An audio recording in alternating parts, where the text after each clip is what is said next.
They say the cruelest gift is not the one that breaks your heart, but the one handed to you by the people you built your heart around. On the night Naomi Carter Whitmore turned 45, the Whitmore mansion glowed like a page torn from a luxury magazine. All candlelight and polished marble, all white roses and crystal reflections catching the soft gold shimmer of chandeliers that had once made her believe beautiful things could last forever. Outside, the October air carried the first clean bite of fall through Manhattan, but inside the house, warmth had been arranged with careful precision, as if the evening itself had been dressed for love. A string quartet played near the grand staircase. Champagne rested in silver buckets beside towers of desserts touched with edible gold. At the center of the dining room stood a 5-tier birthday cake in ivory buttercream, crowned with delicate sugar orchids, the kind Naomi had once shown Grant in a magazine and forgotten by morning, because mothers forgot themselves in small ways long before anyone noticed. She stood at the head of the room in a midnight blue silk dress that skimmed her frame like quiet water, one hand resting lightly against the stem of a crystal glass, the other brushing the diamond bracelet her daughter had supposedly picked out. Olivia had texted earlier that afternoon, saying, "Mom, tonight is going to be unforgettable." Mason had sent a rare heart emoji. Even Grant, a man who had lately become more scheduled than soul, had told her to be ready by 7. For the first time in months, Naomi allowed herself to hope. Maybe this was his way back. Maybe this was the night the distance would soften, the coldness break, the family she had held together with grace and silence finally remembering the shape of love. She had spent 22 years building this home into a sanctuary, choosing every light fixture, every velvet chair, every painting that now watched from the walls like witnesses too elegant to speak. She had memorized the sound of tiny footsteps on those floors, the fevered nights, the science fair mornings, the seasons of Christmas trees and graduation dinners, and whispered prayers spoken over sleeping children. This house did not simply belong to her. It carried her fingerprints in places nobody thought to look. When the quartet stopped playing, the silence that followed felt too sharp to be accidental. Naomi turned with a smile already forming, expecting candles, laughter, maybe Grant at last looking at her the way he once had. Instead, he entered with Olivia and Mason beside him, all three dressed beautifully, all three wearing expressions so composed they made the room feel suddenly foreign. Grant held a leather folder in his hand. Olivia would not meet her eyes. Mason stared at the floor as if the marble had become more interesting than his mother's face. Naomi's smile faded, slowly, almost politely. Grant crossed the room with the calm confidence of a man used to signing away problems. Then he placed the folder on the table beside her untouched champagne. The click of the metal clasp sounded louder than the quartet had. Naomi looked down. Divorce petition. Property transfer agreement. Vacate notice. For one suspended second, the candles still flickered, the flowers still glowed, the cake still waited to be cut, and yet the whole room had already gone cold. Naomi lifted her gaze from the papers to the faces she loved most in the world. No one spoke. No one reached for her. And in that unbearable, glittering silence, she understood that her birthday had not been planned as a celebration. It had been staged as an ending. Naomi did not touch the papers right away. Her fingers remained curled around the stem of her champagne glass, steady in a way that surprised even her, while the candlelight trembled across the diamonds at her wrist and made the legal documents look almost ceremonial, as though cruelty had decided to dress itself for the occasion. For a long moment, she simply looked at her family. Grant stood in his tailored black suit with the same composed expression he wore in boardrooms and magazine interviews, the face of a man who had learned how to make ruthless decisions sound reasonable.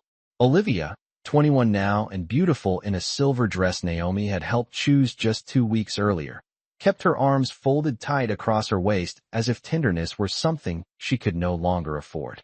Mason, only 19, shifted once in his polished shoes but said nothing. The silence in the room was no longer empty. It had become a verdict.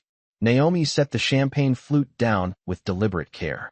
The soft click of crystal against marble carried farther than it should have. Then she opened the folder. Every page was perfectly prepared. Dates, signatures, clauses, property rights, custody disclaimers, though their children were grown. Language so clean it was almost elegant. She turned one page, then another. Her eyes moved quickly, but her heartbeat slowed, as if shock had drained everything frantic from her and left behind only cold precision. The mansion would remain with Grant.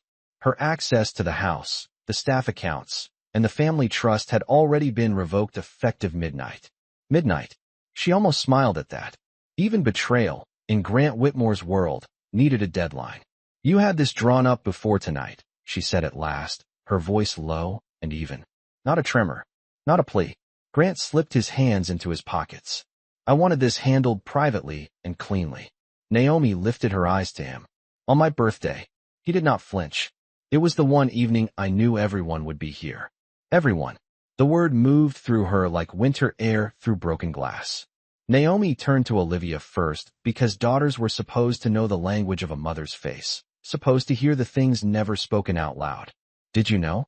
Olivia hesitated for less than a second, but Naomi saw it anyway. Yes, she said. I knew. The answer landed harder than the papers. Naomi nodded once, then looked at Mason. He swallowed and glanced briefly at his father before meeting her eyes. Dad said this was for the best, he murmured. Things have not been right for a long time. Not right. Naomi thought of school pickups and college tours and late-night fevers, and every Christmas morning she had made magical with tired hands and a full heart. She thought of parent-teacher conferences Grant had missed and charity galas she had hosted alone while protecting his image as carefully as she protected her children's peace. Not right, apparently, was what people called a woman after they finished using the steadiness she gave them. I see, she said. And she did, more clearly than any of them understood. Grant reached toward the folder, tapping the final page. If you sign tonight, the process will be smoother for everyone. Naomi looked down at the signature line bearing her printed name, Naomi Carter Whitmore, and something old and quiet rose inside her. Not anger. Anger was loud, messy, temporary. This was something colder and stronger. Recognition. The kind that arrives when illusion finally exhausts itself. She closed the folder and rested her palm on top of it. Who told you? She asked softly, looking from one child to the other. That I built my life by taking from this family? Olivia's jaw tightened. Nobody had to tell us. We could see it. Dad worked. Dad provided. Dad built everything. There it was. The story. The one that had been fed to them so gradually it now sounded like truth in their own voices. Naomi studied her daughter's face, the same face she had kissed through braces and heartbreak and final exams, and felt something inside her crack without making a sound. Mason spoke next, almost too quickly. Mom, we are not trying to be cruel. We just think maybe it is time for everybody to move on. Move on. As if she were a guest who had overstayed. As if the woman who chose every corner of this house and filled it with warmth had somehow become extra to the picture. The quartet players were gone now. Even the staff had disappeared with discreet, trained instincts. Only the candles remained, burning with the serene indifference of expensive things. Naomi rose from her chair. The midnight blue silk fell around her like liquid shadow. She was not tall, but in that moment the room seemed to rearrange itself around her stillness. Grant watched her carefully now, perhaps waiting for tears, or outrage, or some final scene he could later describe as proof that he had done the necessary thing.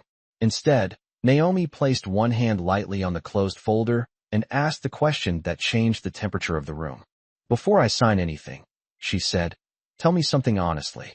When did the three of you stop seeing me as family? No one answered, and that silence told her more than words ever could. Grant was the first to look away. It was a small thing, almost invisible, but Naomi saw it with perfect clarity. Men like him could deliver damage with polished hands, but even they had limits when asked to name the exact hour love had ended. Olivia lowered her eyes next. Mason exhaled through his nose and stared toward the windows, where the city glittered beyond the glass like 1,000 lives continuing without permission. Naomi waited, giving them the dignity of an answer they did not deserve but still had the chance to offer. None came. She nodded once, not because she accepted it, but because silence had already spoken more honestly than any of them could. Then she reached for the pen lying beside the folder. Olivia shifted as if expecting hesitation. Grant straightened, his shoulders loosening with the quiet confidence of a man who believed a signature meant control. Naomi uncapped the pen, signed her name on the final page in clean, graceful strokes, and set it back down. No shaking hand. No tear falling onto expensive paper. Just Naomi Carter Whitmore, written with the same elegant precision she had used on school permission slips, dinner place cards, thank you notes to donors, and every invisible task that had once made this family appear effortless. Grant took the documents and closed the folder immediately. Business restored, problem contained. I had Arthur arrange a car for you, he said. It will be ready in 30 minutes. Naomi looked at him as though he were a stranger giving directions in a hotel lobby. How considerate. Olivia folded her arms tighter. Mom, please do not make this harder than it already is. The words were almost enough to break something in Naomi, not because they were cruel, but because they were spoken with the impatience of someone who believed her mother's pain was now an inconvenience. Naomi turned to her daughter fully. Harder for whom? Olivia did not answer. Mason rubbed the back of his neck and spoke without looking at her. We just want a night to stay calm. Calm. Naomi glanced at the untouched birthday cake, at the orchids made of sugar, at the candles shortening in their silver holders. Calm had always been her gift to them. Calm when Grant missed another anniversary because an investor dinner ran long. Calm when Olivia came home crying after her first heartbreak. Calm when Mason wrecked the car at 17 and could not stop saying he was sorry. Calm was the language she had given this house, and now they were using it to ask her to leave it. She stepped away from the table. Then I suggest no one follow me. Without waiting for permission, Naomi walked out of the dining room and into the long central hallway of the mansion. Her heels made soft, measured sounds against the marble, each step passing beneath framed photographs that told a curated version of her life. There was Olivia at 8, dressed as a swan for a ballet recital Naomi had sewn by hand through 2 sleepless nights. There was Mason on a Cape Cod dock, fishing pole in hand, grinning with the gap-toothed joy of boyhood. There was Grant at 40, standing beside a magazine cover calling him a visionary, while Naomi, just outside the frame, had been the one who chose his tie and calmed his nerves before the shoot. She paused in front of a family portrait taken 10 years earlier on the staircase. She remembered that day with piercing detail. Olivia had hated her dress. Mason had wanted to go back outside. Grant had rushed through the sitting because he had a conference call. Naomi had coaxed smiles out of all of them with patience and ridiculous promises of milkshakes afterward. In the photograph, they looked luminous, untouched, like a family no storm could reach. She lifted the frame from the wall with both hands and studied it for one long breath before setting it carefully on the console table beneath. Not taken, not shattered, simply moved. In the kitchen, the air still held traces of vanilla and warm buttercream from the cake, mingled with the sharp brightness of lemon polish on the counters. Naomi rested her hand against the marble island where she had once packed school lunches before sunrise, cutting strawberries into hearts when the children were small enough to notice.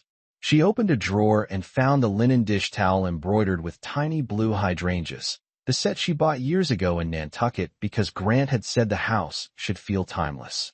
She almost laughed at that. Timeless, apparently, until a woman's presence became too easy to erase. Upstairs, her bedroom waited with the polished serenity of a room prepared by staff and emptied by decision. One side of the walk-in closet had already been cleared. Not all of it, only hers. The sight stopped her colder than the papers had. Hangers stood bare under soft recessed lighting. Shelves that once held folded cashmere and carefully stacked boxes were now stripped clean in sections, like winter branches after birds had gone. A garment bag lay across the chaise lounge. Someone had decided which pieces she would be allowed to take tonight. Naomi crossed the room slowly, touched the satin edge of the bag, then looked toward the far wall where her reflection stared back from a full-length mirror. 45 years old, dark skin glowing softly under the lamps. Shoulders still straight, eyes no longer hopeful, but clear. She removed the diamond bracelet from her wrist and laid it on the vanity beside a silver-framed photo of Olivia and Mason on graduation day. Then she took off her wedding ring. It left behind a pale, delicate mark, a circle of history that would fade in time. Naomi placed the ring beside the bracelet, not with anger, but with finality. When she turned back toward the door, her face was calm again. Not because she felt no pain, but because something older and stronger had risen to meet it. They had decided she no longer belonged to this house. Naomi was beginning to understand that the greater tragedy was how long she had mistaken this house for home. Naomi did not take much. Once she understood that the room had already been partially emptied for her, the humiliation became too polished to fight. She unzipped the garment bag and found 3 dresses, a wool coat, 2 pairs of shoes, and a small leather cosmetics case arranged with the detached efficiency of hotel staff preparing a guest for checkout. No one had packed her favorite cashmere robe. No one had included the old photo album from the nursery years. No one had thought to ask which things held a life inside them and which were merely expensive. Naomi crossed to the built-in drawers and opened the one she knew still held her documents. Passport, driver's license, a slim envelope containing her birth certificate and social security card. She added them to her handbag, then reached for the small velvet box tucked behind a stack of scarves. Inside was the gold locket her mother gave her on her wedding morning, engraved with the words, "Remember who you were before love asked you to become more." Naomi closed her fingers around it and slipped it into her coat pocket. That, more than the ring left on the vanity, felt like the true thing she was taking back tonight. When she stepped into the hallway again, the house was quieter than before, but not asleep. A silence lived in it now that was sharper than grief and far less sacred. She passed one of the maids near the landing, a woman named Elena who had worked for the family for 12 years. Elena's eyes filled instantly, but training held her posture in place. "Happy birthday, Mrs. Whitmore," she whispered, and the gentleness of it nearly undid Naomi more than all the legal cruelty downstairs. Naomi gave her a faint smile. "Thank you, Elena." Nothing more. Dignity was often made of the words one chose not to say. At the bottom of the staircase, Grant stood near the foyer with the folder already gone, his phone in one hand, the blue-white glow lighting the angles of his face. Olivia and Mason were nowhere in sight. Naomi was grateful for that. She did not think she could bear watching them choose distance twice in one night. Arthur, the longtime driver, waited by the front doors with her single suitcase beside him. His cap was in his hands instead of on his head, a quiet sign of respect that made the grand foyer feel, for one brief second, almost human again. Grant looked up as Naomi approached. "The apartment is furnished," he said. "You should have everything you need for now." Naomi stopped a few feet from him. "For now," she repeated, as if testing the taste of it. He seemed to mistake her calm for surrender. "This does not need to become uglier than it already is." Naomi studied him under the warm chandelier light. This man who had once stood in a courthouse and promised forever with his hand over hers and hope shining in both their faces. Time had refined him into something sleek, expensive, and emotionally airless. "No," she said softly. "It became ugly long before tonight. Tonight was simply when you decided to decorate it." For the first time all evening, something moved across Grant's expression. Not remorse. Not quite. More like irritation that truth had arrived without raising its voice. He opened his mouth as if to respond, then closed it. Naomi turned away before he could recover. Arthur stepped forward and took her suitcase. The massive front doors opened with silent precision. Cold air swept into the foyer, carrying the scent of wet leaves and distant rain. Outside, the Whitmore mansion stood in perfect symmetry beneath landscape lighting and stone pillars, every window glowing with orchestrated warmth. It looked beautiful. It looked untouched. It looked nothing like the truth. Naomi descended the front steps slowly, one hand brushing the iron railing she had chosen from an artisan catalog 15 years earlier because she liked how the curves resembled vines. The Blacktown car waited at the curb. As Arthur loaded her suitcase into the trunk, Naomi turned for one last look at the house. From this angle, she could see the dining room windows, golden and elegant, the birthday cake still visible at the center of the table like a celebration abandoned mid-breath. Then the front door opened again. A member of the security team stepped outside, holding a tablet. He spoke quietly into an earpiece, then tapped the screen with brisk professionalism. Naomi knew that motion. House access codes, alarm profiles, entry permissions. Her name was being removed while she was still standing in the driveway. The knowledge settled over her with a strange stillness. This, then, was how erasure happened in wealthy homes. Not with shouting, with software. Arthur opened the rear door for her. Naomi slid into the leather seat and folded her hands in her lap. The locket rested against her palm inside the pocket of her coat, warm now from her skin. As the car pulled away from the curb, the mansion receded behind iron gates and sculpted hedges, behind years she could not carry and people she could no longer reach.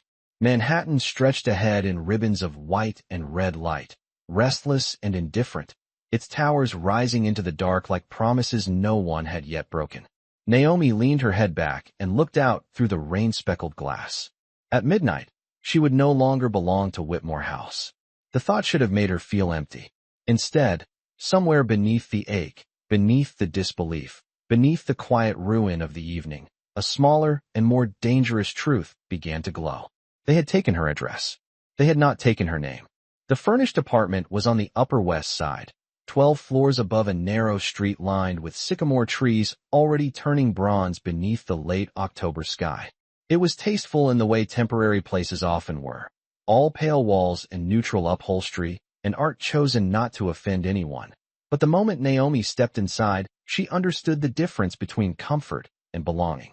The lamps had been switched on before her arrival. A bottle of sparkling water waited on the kitchen counter beside a bowl of green apples and a typed note from a concierge service welcoming Mrs. Whitmore to her new residence. She stared at that last name for a long moment before placing the card face down. Arthur set her suitcase by the bedroom door and hesitated. In the soft light, his usually unreadable features carried something close to sorrow. "If you need anything, ma'am, I'm only a phone call away," he said quietly. Naomi gave him a grateful nod. "Thank you, Arthur." He lingered 1 second more, as if he wanted to say something truer than courtesy aloud, then lowered his head and left. The click of the door shutting behind him was almost gentle. Naomi stood alone in the center of the living room, still wearing the midnight blue dress, still holding the shape of the evening in her body, as though the mansion had not quite released her yet. Outside the windows, taxi horns rose and faded. Somewhere below, laughter spilled from a restaurant patio where heat lamps glowed like small suns against the cold. Life, relentless and ordinary, continued without asking who had just lost everything. She moved slowly through the apartment, touching almost nothing. A gray throw folded over the sofa. White plates already stacked in the cabinets. Fresh towels in the bathroom rolled with hotel precision. Grant had made sure the place was acceptable, efficient, respectable. That was his specialty. He knew how to provide surfaces. Naomi finally slipped off her heels and carried them to the bedroom. The closet was half empty, not from history, but from design. There were no forgotten scarves, no shoeboxes with old birthday cards tucked inside, no traces of children growing and leaving pieces of themselves behind. She hung up the wool coat, set the cosmetics case on the dresser, and placed the gold locket beside the lamp. For the first time all night, her hands trembled. Not violently, just enough to remind her that grace did not cancel pain. In the bathroom mirror, she saw the smudge where one earring had rubbed faintly against her skin and the tiredness gathering beneath her eyes. 45 had arrived like a courtroom sentence. She reached up and unpinned her hair, letting it fall around her shoulders in dark waves, softer now, less armored. Then she walked back into the living room and noticed the small gift bag sitting on the dining table near the window, cream-colored with a satin ribbon. It must have been delivered earlier with the apartment preparation. Naomi approached it cautiously, already tired of surprises. Inside was a compact leather planner embossed with her initials and a card in Grant's handwriting. Practical, minimal, controlled. "Naomi, I thought this might help you organize the transition. Grant." She looked at the planner for several seconds, then set both bag and card aside without opening it. A marriage reduced to scheduling. A life collapsed into transition. She did not cry. Not yet. Instead, she went to the kitchen and opened cabinet after cabinet until she found a tea kettle. The ritual steadied her. Water into metal. Flame to burner. A mug from the shelf. Chamomile tea from a drawer stocked by someone who did not know she preferred peppermint at night. When the kettle began to hum, Naomi leaned both palms against the counter and closed her eyes. That was when memory came for her, not as a dramatic wave, but as 1,000 domestic ghosts. Olivia at 6, insisting on pink cupcakes with silver stars. Mason at 11, too proud to admit he still wanted his mother to sit by the bed until he fell asleep after thunderstorms.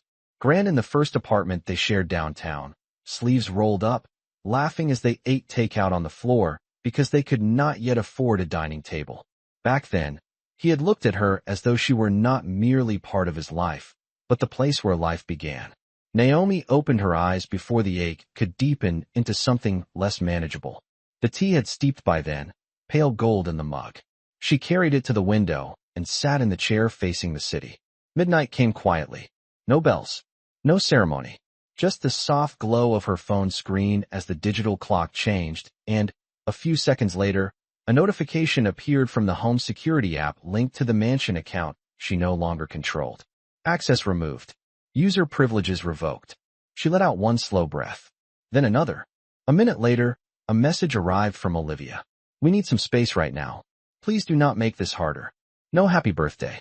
No love you. Just distance shaped into a sentence. Naomi looked at the words until they blurred, then locked the phone and placed it face down on the table. Her tea had gone cooler in her hands. The apartment remained perfectly quiet, furnished with neutrality, insulated from history. Yet in that stillness, another memory surfaced, older than Grant, older even than motherhood. Her mother standing in a narrow kitchen in Baltimore, pressing flour from her hands onto Naomi's cheek, and saying, "A woman is not the house she keeps, baby. She is the light she carries after the house is gone." Naomi lifted the locket from the side table and opened it. Inside were two tiny photos. One of her mother on her wedding day in a simple cream suit. One of Naomi at 22, smiling with a kind of fearless brightness she had not seen in years. She traced that younger face with her fingertip and felt something settle into place. Not healing. Not yet. But orientation. Like a compass needle finding north after being shaken. They had left her with borrowed furniture and a silence they assumed would swallow her whole. They did not know that before she became Mrs. Whitmore, before she learned how to host galas and hide bruises of the heart beneath polished poise, Naomi Carter had built herself once already. And somewhere beneath the ache of this first night alone, that woman was beginning to wake. Morning arrived in a thin wash of gray light over the Upper West Side, soft and uninvited, slipping through the apartment windows as though the city itself had decided not to stare too closely at her ruin. Naomi had not slept much. She had drifted in and out of shallow rest on unfamiliar sheets, waking to every sound the building made, every elevator hum, every distant door closing somewhere down the hall. By 7, she was already standing barefoot in the kitchen, wrapped in the wool coat she had draped over a chair the night before because the apartment, for all its tasteful finishes, held a chill that seemed to come from more than temperature. She made coffee this time, stronger than the tea, letting the bitter warmth fill the quiet while she looked out over the street below. Delivery trucks idled at the curb. A woman in white sneakers walked two golden retrievers in matching navy sweaters. A man in a charcoal overcoat bought a newspaper from the corner stand even though most people no longer did. The city moved with that brisk New York indifference that could feel cruel until it became a kind of mercy. No one here knew what had happened to her. No one here expected her to smile through it. Her phone lay face down on the counter. She had not touched it since Olivia's message the night before. Eventually, however, practical life demanded itself. Naomi showered, dressed in cream trousers and a soft black sweater, and tied her hair back with the same care she used to reserve for school functions and donor lunches. Pain had taken much from her, but it had not taken discipline. She opened the leather planner Grant had sent, not because she wanted his gift, but because paper was paper and a woman starting over had no luxury for dramatic refusal. The first pages were blank. No schedule, no plan, just clean white sheets waiting for a hand steady enough to claim them. Around 10 o'clock, the intercom buzzed. Naomi frowned. She was not expecting anyone. Downstairs, a porter informed her that several boxes had been delivered from a storage facility in Brooklyn under her name. She nearly said there must be some mistake, then remembered. Years ago, before the mansion, before the children were old enough to forget who she had been before them, she had rented a small climate-controlled unit for the overflow of an earlier life. Art school sketchbooks, fabric swatches, design magazines, samples from projects she once thought would become a career. She had not visited the unit in over a decade. Yet there the boxes were now, somehow forwarded to her apartment. No note, no explanation. Just brown cardboard rising in a neat stack outside her door like a message from a younger version of herself that had finally grown tired of waiting. Naomi carried the first box inside and cut through the tape with a kitchen knife. The scent of paper and cedar rose gently into the air.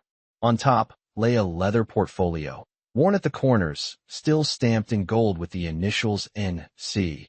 Inside were renderings done in her own hand, elegant charcoal and watercolor studies of townhouses, reading rooms, boutique hotel lounges, and brownstone kitchens flooded with imagined morning light. She sat down slowly at the dining table and turned page after page, watching memory return not as grief this time, but as texture. Before she was Mrs. Whitmore, Naomi Carter had been brilliant. Not casually talented, not decorative, brilliant in the quiet, dangerous way that women often were before life convinced them to become useful instead. Her senior thesis from Pratt was there too, an adaptive restoration concept for historic Harlem townhouses, marrying original architecture with modern luxury in a way that felt both respectful and bold. A note clipped to the front still bore her professor's handwriting in blue ink. "This is not student work. This is vision." Naomi read that sentence twice, then a third time, as though she had found a witness willing to testify on behalf of the woman she used to be. The apartment felt different after that, less like exile and more like a waiting room between identities. Her phone rang just after noon, the sound abrupt in the stillness. The name on the screen made her blink. Vivian Lane. They had met 23 years earlier in a graduate design seminar. Vivian, all red lipstick and impossible confidence. Naomi, all precision and depth. They had once dreamed aloud about launching a studio together before life bent them in different directions. Naomi answered on the second ring. "Vivian." "Well?" came the familiar warm voice, sharp as espresso and rich with disbelief. "I had to hear from a mutual friend that Manhattan society lost its mind on your birthday, and that is unacceptable." Naomi closed her eyes briefly, half exhausted, half relieved. "News travels fast. Only the shallow version does," Vivian said.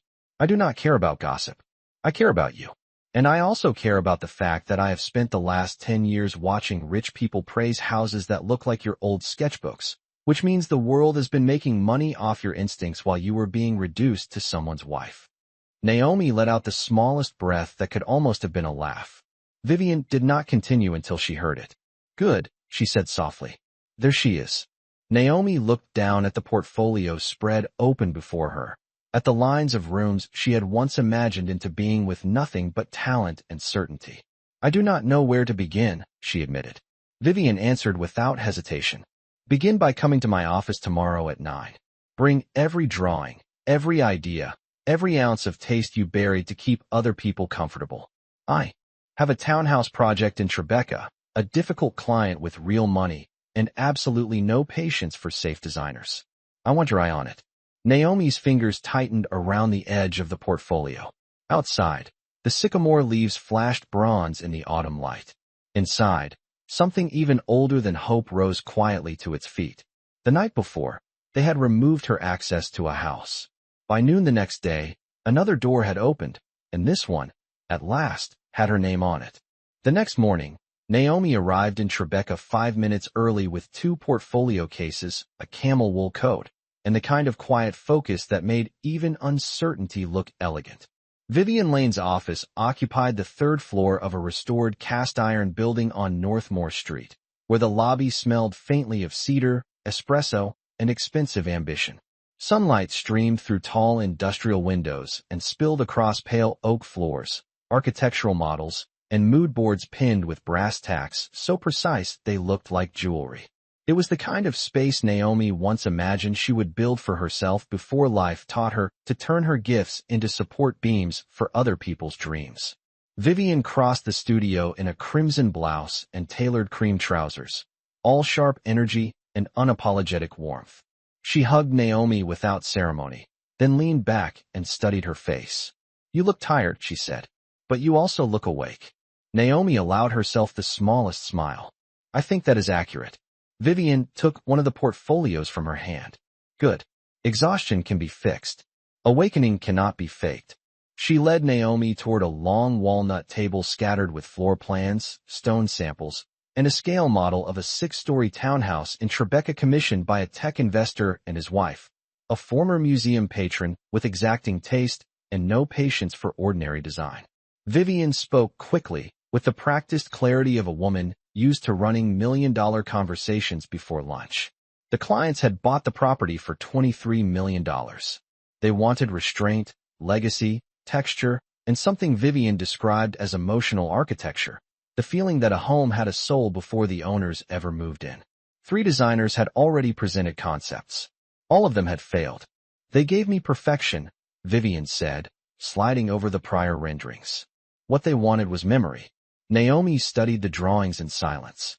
They were beautiful in a sterile way, all symmetry and imported stone and curated emptiness. Nothing breathed. Nothing listened. She set them aside and opened her own portfolio. Her fingers moved with growing certainty as she laid out older sketches beside the new floor plans, letting instinct do what pain no longer could. The problem, she said at last, is that they are designing for admiration, not return. Nobody walks into these rooms and exhales. Vivian's eyes lit instantly. Go on. Naomi leaned over the plans and began tracing invisible lines with her fingertip. The front parlor needed less spectacle and more warmth. A limestone fireplace, softened by antique walnut shelving and museum-grade lighting that favored art without turning the room into a gallery. The stair hall should be less grand and more intimate, with a runner that absorbed sound and a bronze handrail that warmed under the palm. The kitchen needed real morning light, not just oversized windows, but layered textures that made a person want to stand barefoot at the island with coffee in hand while rain tapped against old glass. On the 3rd floor, the library could become the emotional center of the home if they stopped treating books as accessories and started designing for solitude, conversation, and winter afternoons that asked nothing from anyone. She spoke for nearly 20 minutes without interruption, her voice low and steady, the language of proportion and atmosphere returning to her bloodstream as naturally as breath. By the end, the studio around them had gone subtly quiet. 2 junior designers pretended to sort samples while clearly listening. A project manager stood still near the materials wall with a pencil frozen in his hand. Naomi straightened and became aware of the room again. Vivian did not say anything immediately. She simply placed both palms on the table and looked at Naomi with an expression that held no pity at all, only recognition. There you are, she said softly. That is the woman I remember.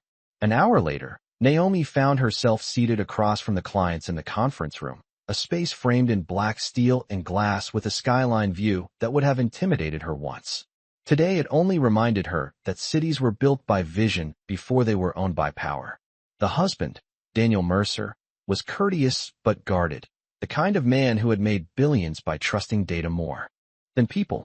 His wife, Helena, wore dove-gray silk and a diamond ring the size of a small constellation, yet her questions were precise, intelligent, and unexpectedly human. She asked Naomi what a front hall should say when someone stepped inside. Naomi did not answer immediately. She looked at the floor plan in front of her, then at the late morning light catching the edge of the glass table. It should say, she replied, you may set your armor down here. Helena's expression changed first, then Daniel's. Not dramatically, just enough. The kind of shift money could not force and branding could not manufacture. The meeting lasted another 40 minutes. When it ended, Helena closed the leather notebook in front of her and turned to Vivian. I would like her on this project, she said. Then she looked at Naomi. Actually, I would like her leading the emotional concept of the entire house. After they left, Vivian poured 2 espressos into porcelain cups so thin they almost glowed in the light. She handed one to Naomi, then slid a contract across the table. Not charity, not a favor. A consulting agreement with a serious fee, creative authority, and a line at the top that read Carter House Collaborative, temporary working title. Naomi stared at the words longer than she meant to. Carter, her own name, clean and unborrowed. Vivian took a sip of espresso and spoke like someone stating whether. You can stay hidden, or you can build. I recommend build. Naomi picked up the pen. It was heavier than the one Grant had handed her on her birthday, but this time the weight felt different. Not like surrender, like foundation. She signed in one smooth motion, Naomi Carter, and when she set the pen down, the room seemed to sharpen around her. Outside the windows, Manhattan flashed with steel and glass and restless motion. Inside, Beneath the hum of printers and the rustle of drawings being moved into place, a new structure had already begun to rise. Not made of marble or contracts or somebody else's last name, but of talent, memory, and the dangerous quiet of a woman who had remembered what she was worth. By early December, the city had turned metallic with winter, all silver skies and sharp wind curling between buildings, and Naomi had slipped into a new rhythm so quietly that even she did not realize at first how much of her old life had fallen away. Mornings began before sunrise with coffee, sketch paper, and the soft lamplight of the apartment dining table now crowded with stone samples, floor plans, and fabric swatches in shades of tobacco, cream, moss, and deep charcoal. Afternoons belonged to site visits, client meetings, and long walks through half-finished rooms where she could already feel the architecture trying to remember itself beneath drywall dust and contractor noise. Evenings ended with notes in the planner now filled in her own hand, not with family obligations or gala seating charts, but with measurements, concepts, sourcing deadlines, and the satisfying fatigue of work that asked her to be fully present. Carter House had begun as a temporary working title, but somehow the name stayed. It appeared first on a folder Vivian sent to the Mercer clients, then on a materials board, then in an email thread forwarded by a real estate attorney who wanted to know whether Naomi Carter accepted private commissions. The first time she saw her own name spoken with professional hunger, something inside her stilled. Not because she felt vindicated. Vindication was noisy. This was quieter, more dangerous. It felt like returning. At the townhouse in Tribeca, her vision had changed everything. Helena Mercer, once impossible to please, now asked for Naomi at every meeting. Daniel Mercer, who trusted numbers more than instinct, had begun quoting her phrases back to contractors as if they were technical standards. A limestone mantel was recut because Naomi said the first version looked rich but not rooted. A stair runner was replaced because she wanted the house to sound gentler underfoot. A reading room was turned 3 degrees toward the winter light because she understood that luxury was not brightness. It was comfort with memory in it.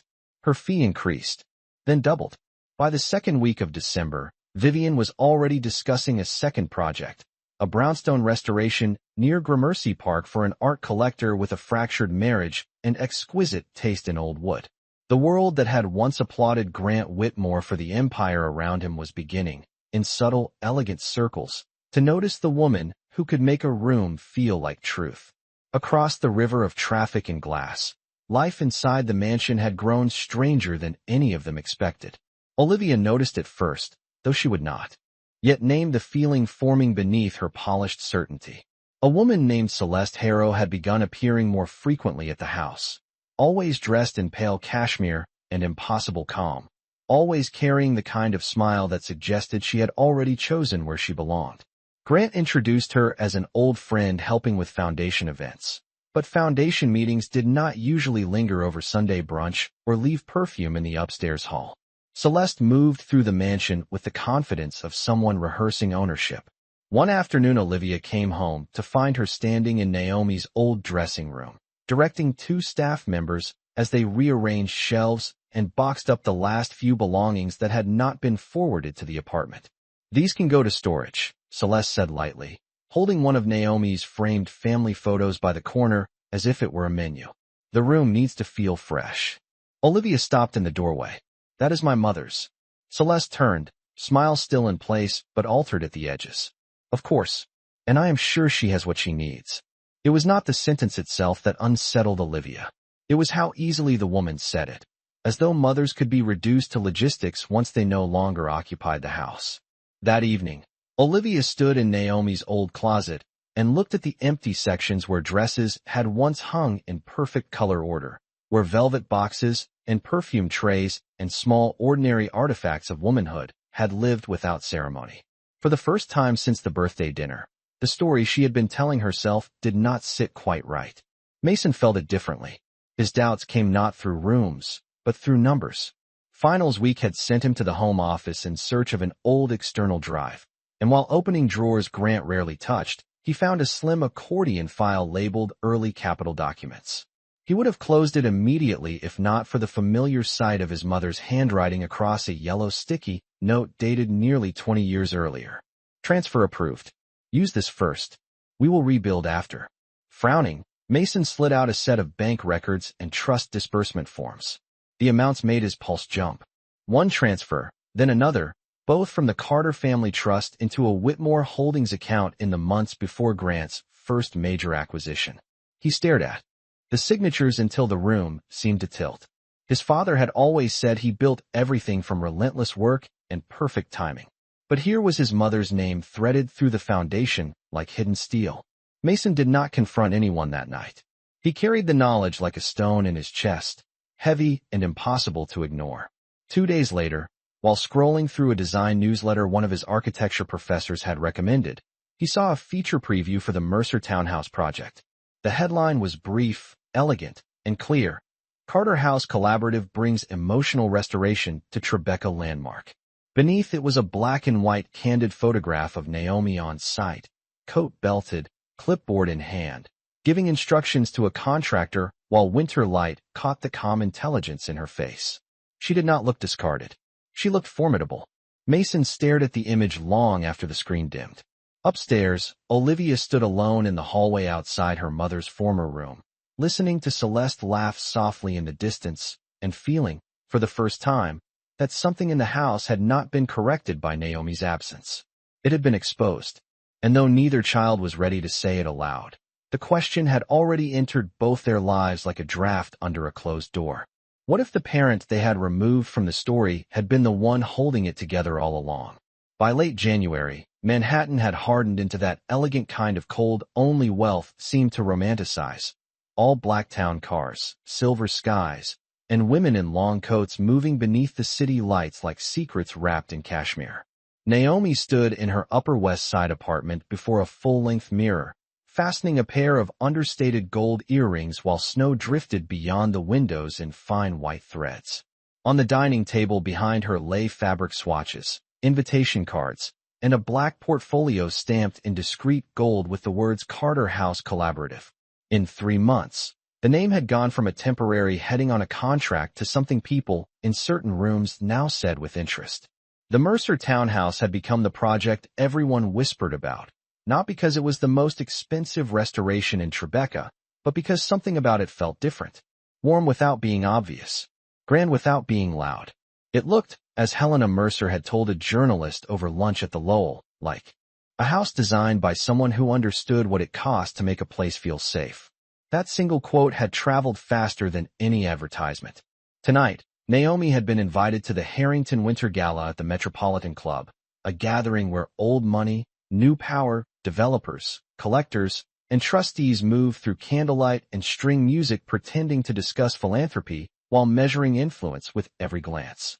Vivian had insisted she attend. Helena Mercer had made attendance nearly impossible to decline. "You are not the hidden mind anymore," Vivian had said that morning over espresso. "You are part of the room now. Dress accordingly." Naomi had chosen a black silk gown with long sleeves and a clean neckline that revealed nothing except certainty. It skimmed her figure with quiet precision and caught the light only when she moved. No glitter. No performance. Her hair was swept into a soft, sculptural twist at the nape of her neck, and around one wrist she wore the slim gold bracelet her mother had once saved 3 months to buy. The diamond bracelet from Olivia remained in a drawer, untouched. Naomi picked up her coat, then paused long enough to slip the gold locket into her clutch.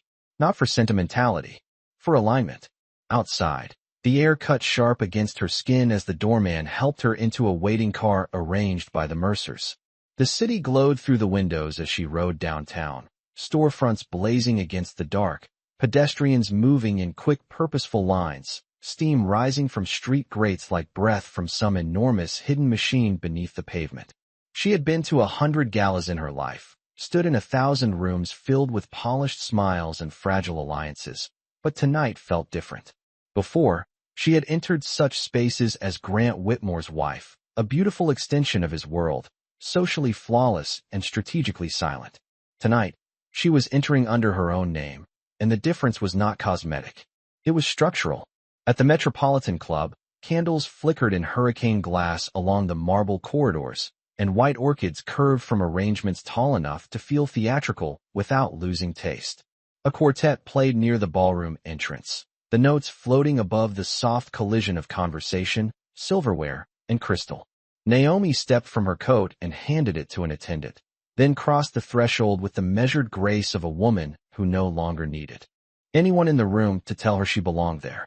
Heads turned, though discreetly at first. Recognition traveled in stages. A second glance. A pause in mid-sentence.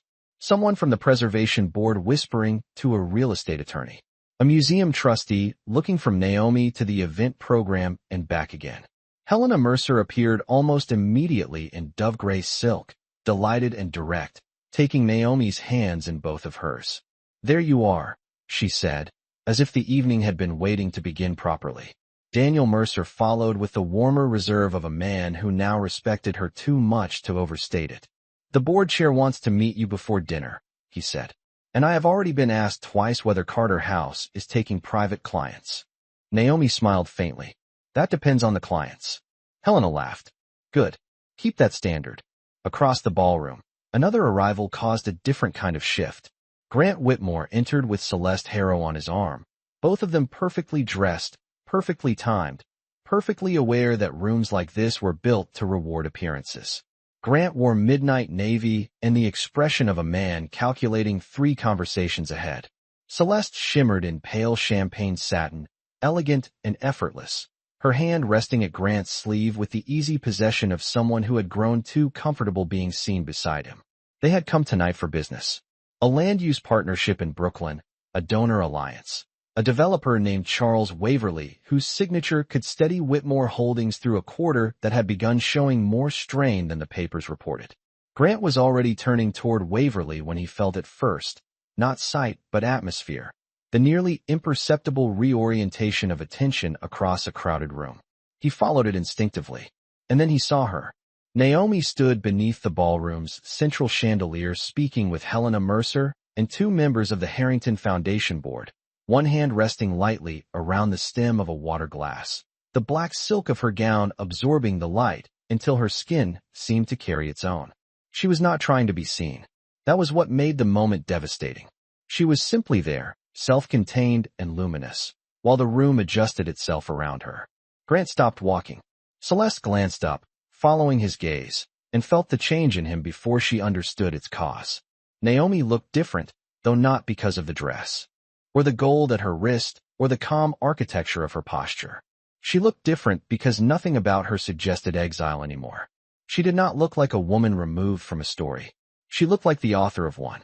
For one suspended moment, the music, the candles, the crystal, the murmured negotiations all seemed to recede beneath a truth too sharp to soften. Grant had expected absence to diminish her. Instead, it had clarified her.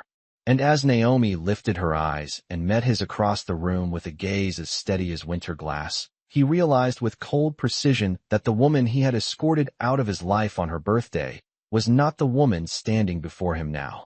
This one had returned with her name intact, her power visible, and an entire ballroom ready to find out exactly who she was. Naomi held Grant's gaze for only a second before turning back to Helena Mercer with the composure of a woman who understood that true power did not rush to acknowledge what had already lost its claim over her. That quiet refusal did more damage than any public confrontation could have. Across the ballroom, Grant recovered quickly enough that most people would have missed the falter, but Celeste, sharp in the way opportunists always were, did not. She followed his line of sight and saw Naomi standing at the center of a conversation she herself had spent months trying to enter, surrounded not by pity or curiosity, but by respect. "So that is the famous ex-wife," Celeste murmured lightly, though there was something tight beneath the polish now. Grant did not answer.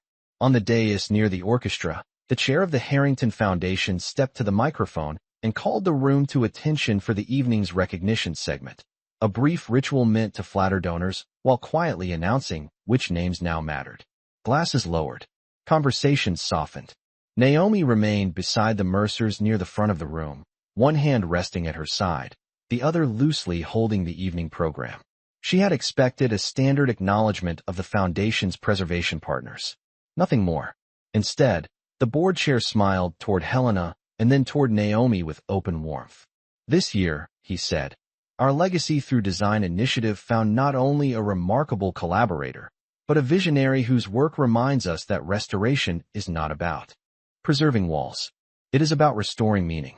Please join me in recognizing Naomi Carter of Carter House Collaborative for reimagining the Mercer Tribeca project with extraordinary grace, intelligence, and heart.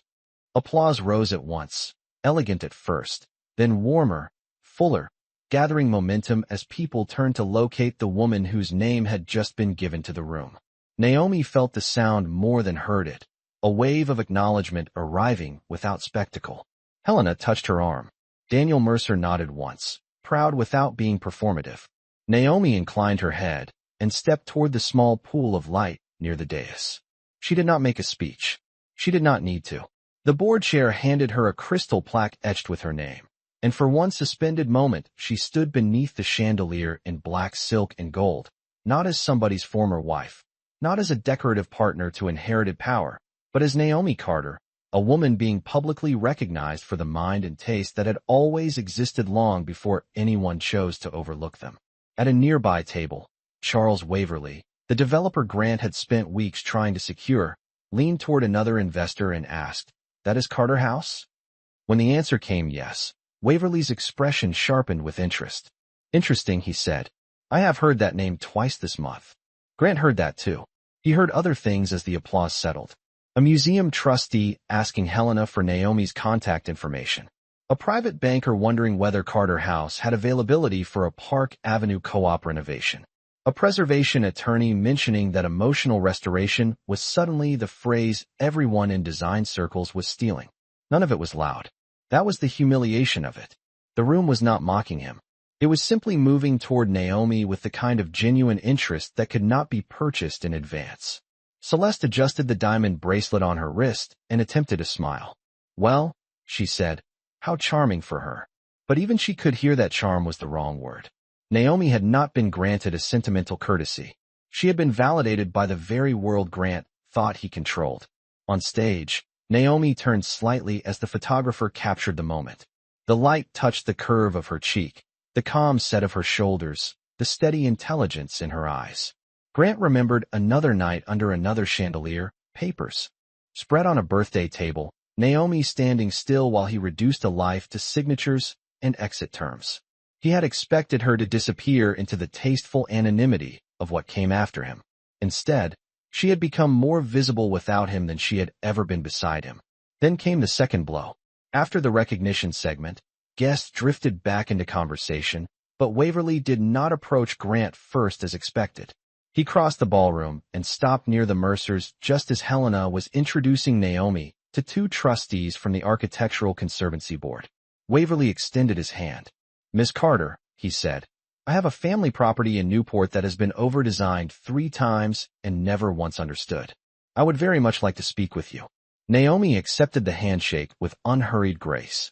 "That depends on whether the house wants to be admired or lived in." Waverly laughed, genuinely delighted.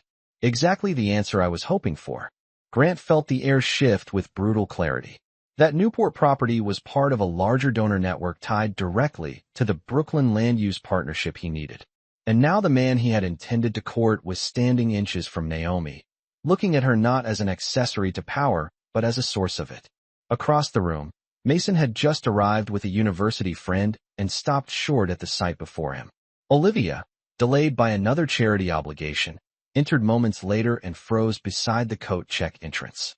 Both children watched the same impossible scene unfold, their mother at the center of the room, men their father respected waiting to speak to her, women of influence greeting her by name, and the world they had been taught to think belonged to Grant opening toward Naomi as if it had been expecting her all along. Olivia's breath caught almost imperceptibly. Mason stared at the crystal plaque in Naomi's hand, then at the easy regard on Helena Mercer's face, and the file of trust transfers hidden in his desk drawer seemed to burn in his memory. Celeste noticed the children then, followed their gaze, and for the first time that evening her confidence flickered. This was not a woman drifting at the edges of a scandal. This was a woman returning in triumph before the very witnesses who could redraw the balance of social power. Grant's phone buzzed in his pocket. He ignored it once, then twice. until the third vibration forced his attention downward. The message was from his chief financial officer.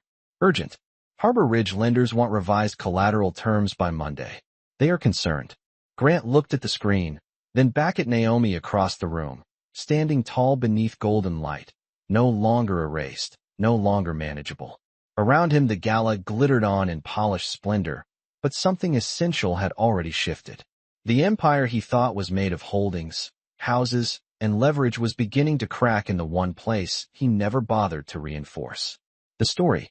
And tonight, in front of everyone who mattered, Naomi had begun to take it back. The gala did not collapse into scandal. Rooms like that never did. They absorbed shock with linen napkins, lowered voices, and the ancient discipline of wealthy people pretending not to witness the precise moment a hierarchy changed. Yet by the time dinner was served beneath the vaulted ceiling, the shift had already spread through the room, like candlelight catching along crystal.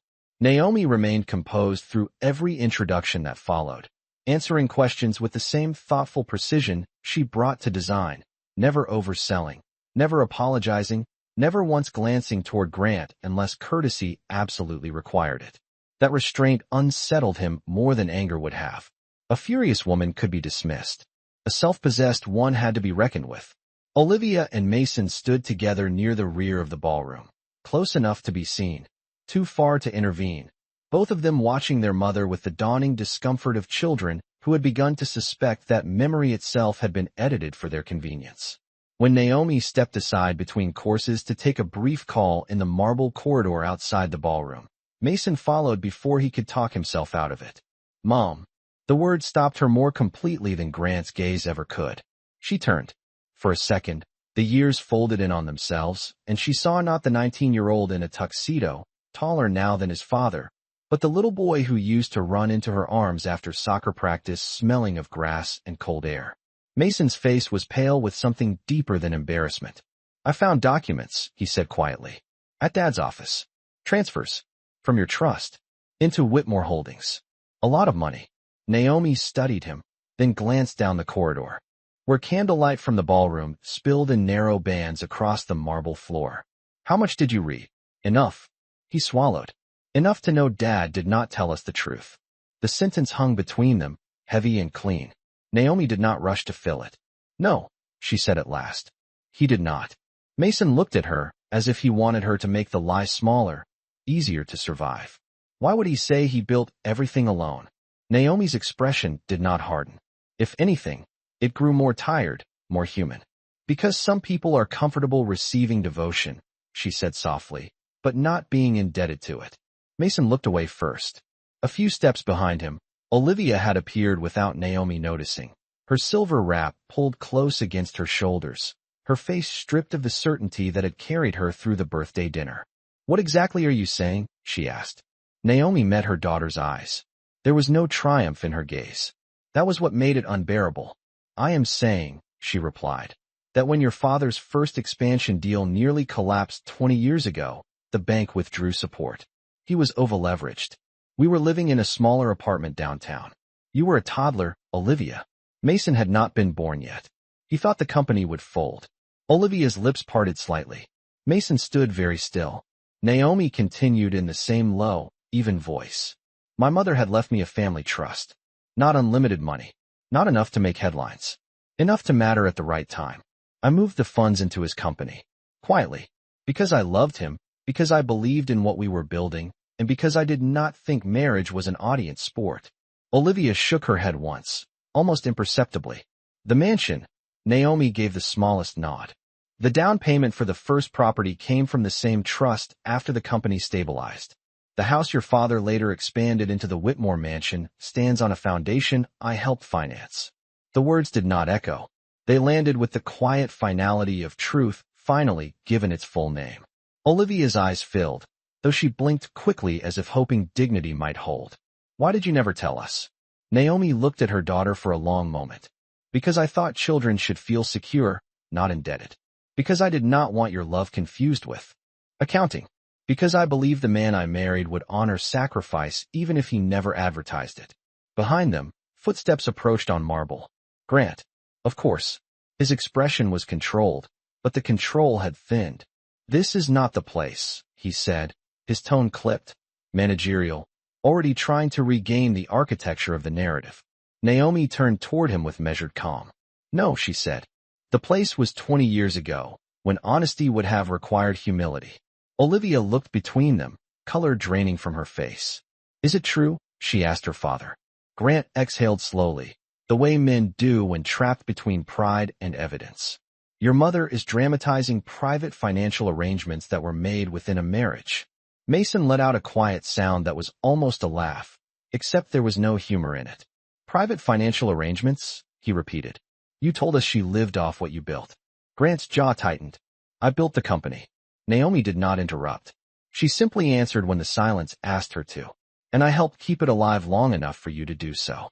The distinction stripped away his simplification with surgical precision. At the end of the corridor, a familiar voice entered the moment. Arthur, the family driver, had been waiting discreetly with Grant's coat and now stood frozen, unwilling witness to a truth he had likely known in fragments for years.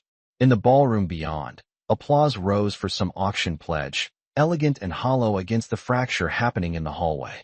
Olivia's shoulders dipped, as if something inside her had given way. She remembered her mother clipping coupons in the early years, even after Grant began earning real money. Insisting waste was its own kind of arrogance. She remembered the old gold locket.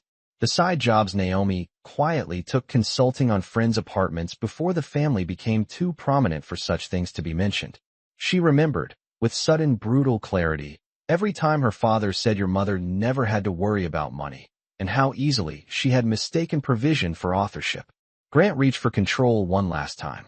"Whatever was done back then, it does not change the legal reality now." Naomi's gaze did not waver. "Perhaps not," she said, "but it changes the moral one." And there, in the marble corridor outside a ballroom filled with wealth and music and careful public smiles, the truth stood fully lit at last. He may have kept the keys to the mansion, but everyone who mattered now understood whose faith had first unlocked the door. The days after the gala moved with the strange clarity that follows a storm once the sky has decided not to apologize for what it revealed. Naomi did not call Grant. She did not text Olivia or Mason. She returned to work the next morning in a camel coat and soft gray gloves, reviewed millwork elevations for the Mercer Library, approved a Belgian linen for the Newport sitting room, and met with a lighting consultant who spoke in lumens while she translated atmosphere into certainty. On the surface, her life continued with elegant discipline. Beneath it, however, something had shifted beyond repair. Not because the truth had finally been spoken, but because it had been heard. By Friday evening, the city was glazed in freezing rain. Streetlights blurred against the wet glass of Naomi's apartment windows, turning the Upper West Side into a watercolor of gold and shadow. She had just set a soup pot on the stove and slipped off her heels when the intercom buzzed. The sound cut cleanly through the quiet. Naomi frowned and crossed the living room, expecting a delivery or perhaps Vivian forgetting boundaries in favor of urgency. Instead, the porter's voice came through measured and careful. "Miss Carter, there are 2 young people downstairs asking to see you. Olivia and Mason Whitmore." Naomi closed her eyes for one brief second. Not in dread, in preparation. "Send them up," she said. The elevator ride gave them less than a minute to gather courage and more than enough time to lose it again. When the knock finally came, it was softer than she had expected. Naomi opened the door and found both children standing in the hallway beneath muted brass sconces, no entourage, no driver hovering behind them, no polished confidence left to hide inside. Olivia wore a dark wool coat belted too tightly at the waist, as if holding herself together required physical force. Mason stood with his hands buried in his pockets, shoulders tense, the rain still silvering the edge of his hair. For a suspended moment no one moved. Then Naomi stepped back and said, "Come in." The apartment was warm with the scent of thyme, black pepper, and something simmering low on the stove. Olivia looked around as if trying to understand the dimensions of her mother's new life through furniture and window light. Mason removed his coat more slowly, his gaze catching on the sketchbooks stacked beside the sofa, the stone samples on the table, the careful evidence that this place, though smaller than the mansion, had begun to hold an actual person rather than a role. Naomi took their wet coats and hung them near the door. Small acts of care survived, even where trust had not. Sit, she said. I made soup. Olivia's mouth parted slightly at that, guilt flashing across her face with almost unbearable softness. Mom, she began, but the word broke before the sentence could. Naomi lifted one hand gently. Sit first. They gathered at the small dining table by the window, so different from the long, formal one in the mansion that had once turned ordinary family dinners into staged events. Here the bowls were simple white porcelain. The napkins did not match. The light came from a shaded lamp instead of a chandelier. Yet when Naomi ladled soup into each bowl and set slices of warm bread on a wooden board between them, the room held more home than the mansion had in months. Mason was the first to speak. I am sorry, he said, voice low and stripped of every defense. Not the kind people say because they got caught being wrong.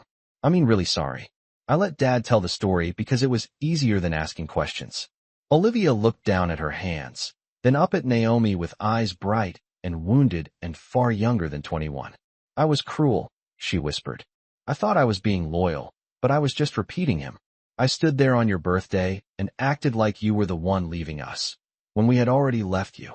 Naomi listened without interruption. Outside, rain tracked slow silver lines down the windows. Inside, the radiator hissed softly beneath the sill, and the city beyond them glowed with the indifferent kindness of winter nights in New York. Why did you come? Naomi asked at last, not sharply, but honestly. Olivia swallowed hard. Because I went into your old room yesterday, and it did not feel empty. It felt wrong. Like the house itself knew something had been stolen from it. Mason gave a single, pained nod. And because I could not stop thinking about those documents. About how much you gave and how completely we erased it. Naomi folded her hands around her mug. The gold locket lay warm against her collarbone beneath the soft knit of her sweater. You were both young enough to believe the loudest version of the story, she said. That matters. But youth explains. It does not erase. Tears slipped down Olivia's cheeks then, quiet and unperformed. I do not expect you to forgive us right away. Good, Naomi said softly. Because forgiveness is not a shortcut back to comfort. The words landed, but not cruelly. They landed as truth. Mason looked at her across the table, eyes shining now with the effort not to look away. Is there anything we can do? Naomi let the silence breathe before answering. Yes, she said. Tell the truth from now on, even when it costs you your preferred version of yourself. And do not confuse love with entitlement. Not mine. Not anyone's. Olivia nodded through tears. Mason nodded too. For the first time since they arrived, Naomi reached across the table. She placed one hand over Olivia's, the other over Mason's, and let the contact speak where language could not. No grand reconciliation, no instant repair. Just a mother opening the door to truth and allowing her children to step through it. The knock came a second time 20 minutes later, quieter than before, though no one had buzzed the intercom. Naomi knew who it was before she crossed the room. Grant stood in the hallway alone, coat unbuttoned against the rain, the practiced armor of his face finally cracked by something closer to fatigue than pride. May I come in? He asked. Naomi looked at him for a long moment, then glanced back toward the table where Olivia and Mason sat beneath lamplight, their bowls half empty, their faces still soft with remorse and hunger for what had been lost. When she turned back to Grant, her voice was calm enough to alter the air between them. The children are welcome here, she said. You are not. And with that, she closed the door gently, not in anger, not in vengeance, but with the final grace of a woman who had learned that love may reopen to truth, but it does not have to reopen to betrayal.